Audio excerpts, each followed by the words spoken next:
उत्तराखंड के देहरादून में 2 दिनों तक चले ग्लोबल इन्वेस्टर समिट का शनिवार को समापन हो गया है। 8 और 9 दिसंबर को ये ग्लोबल इन्वेस्टर समिट देहरादून के FRI में आयोजित हुआ, जिसमें देश विदेश के कई नामी उद्योगपति शामिल हुए हैं। वैश्विक निवेशक सम्मेलन के पहले दिन 44,000 करोड़ के निवेश प्रस्ताव पर सरकार ने निवेशकों के साथ करार किया है।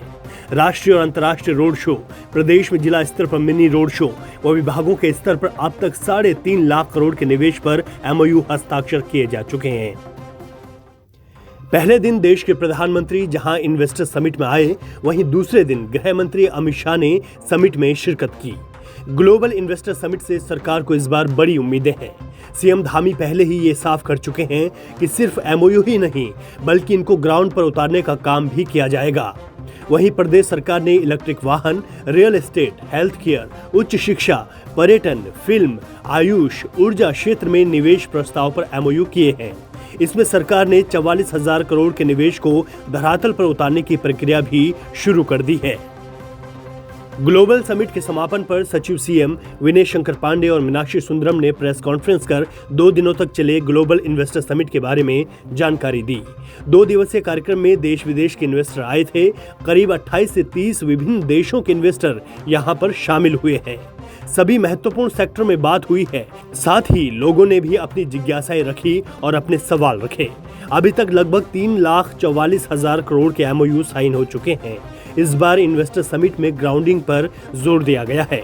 सीएम धामी के निर्देश पर रोजगार बढ़ाने वाले उद्योगों पर फोकस किया गया है। जो उत्तराखंड ग्लोबल इन्वेस्टर समिट 2023, जिसका आयोजन 8 और 9 दिसंबर को था और जिसके इनॉग्रेशन सेशन का शुभारंभ माननीय प्रधानमंत्री जी ने और समापन समारोह माननीय गृह मंत्री एवं सहकारिता मंत्री भारत सरकार आदरणीय अमित शाह जी के द्वारा किया गया।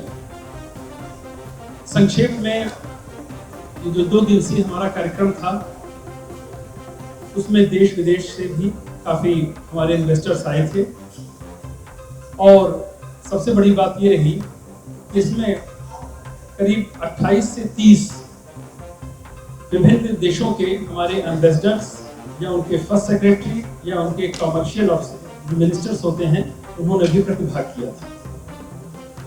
एक रियल सेंस में जिसको कहते हैं ग्लोबल इन्वेस्टर समिट, ये पूरी उसी की एक प्रतिकृति थी जो यहाँ पर लोग आए। कोई ऐसा बड़ा औद्योगिक समूह नहीं था, एक्सेप्शनल केसेस को यदि हम छोड़ दें, या तो उनके चेयरमैन आए या उनके CMD आए या उनकी ओर से अतिरिक्त प्रतिनिधियों ने प्रतिभाग किया। सभी महत्वपूर्ण सेक्टर्स में आप सभी ने भी देखा होगा कि हमारे सेक्टोरल सेशंस हुए, अच्छे डिस्कशंस हुए और साथ ही साथ लोगों की जो एक Q&A का सेशन होता है, क्वेश्चन आंसर का, लोगों ने अपनी जिज्ञासाएं भी सामने रखी। हमारे सभी सीनियर ऑफिसर्स थे जो हर सेक्टोरल सेशन के इंचार्ज थे, उन्होंने उनकी जिज्ञासाओं का समाधान भी किया। हमारी B2G मीटिंग्स भी हुई, कई मीटिंग्स में माननीय मुख्यमंत्री जी के समक्ष भी जो हमारे बड़े इन्वेस्टर्स थे, उन्होंने समय लिया और उनके साथ डिस्कशन हुआ। मोटे तौर पर ये कहा जा सकता है कि जब हमारा ये प्रारंभ हुआ था इन्वेस्टर समिट, तो लगभग 2.5 लाख करोड़ तक के MOU हमारे साइन थे और पिछले 2 दिनों में जो अभी तक की रिपोर्ट है, उसके मुताबिक लगभग 3,44,000 करोड़ तक के MOU हमारे साइन हो गए हैं।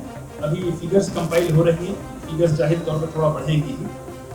और एक सबसे बड़ी बात ये रही, इस बार हमारे इन्वेस्टर समिट में ग्राउंडिंग को जो सबसे ज़्यादा जोर दिया गया था कि माननीय मुख्यमंत्री जी का 2 स्पष्ट निर्देश था कि केवल MOUs तक हम सीमित न रहें, बल्कि हम ग्राउंडिंग पर जोर दें। और दूसरा था कि जो रोजगार सृजन करने वाले उद्योग हैं उनको बढ़ावा दें। धामी सरकार का मानना है कि इस बार इन्वेस्टर समिट से सबसे बड़ी उम्मीद इस वजह से भी की जानी चाहिए क्योंकि पहले ही दिन 44,000 करोड़ की ग्राउंडिंग की गई।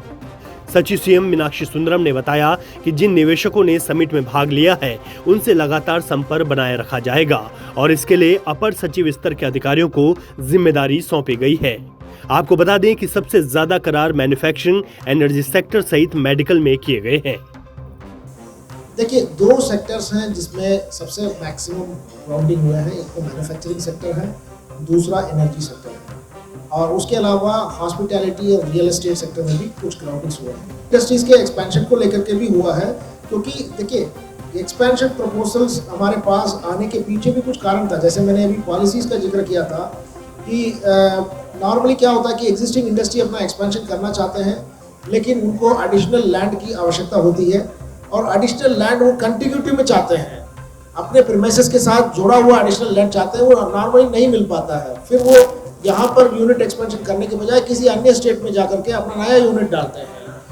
इस बार जो पॉलिसी चेंज हुए थे वो ये है कि अपने FAR नॉर्म्स और ग्राउंड कवरेज नॉर्म्स में परिवर्तन किए गए थे। उसमें एडिशनल बिल्टअप एरिया का प्रोविजन उसी प्रीमाइसेस के अंदर दिया गया था, तो उसी का नतीजा है कि एक्सपेंशन प्रपोजल्स में काफ़ी रुचि देखने को। कुल मिलाकर देखा जाए तो इस बार प्रदेश में धामी सरकार के इन्वेस्टर समिट से उम्मीदें काफी हैं।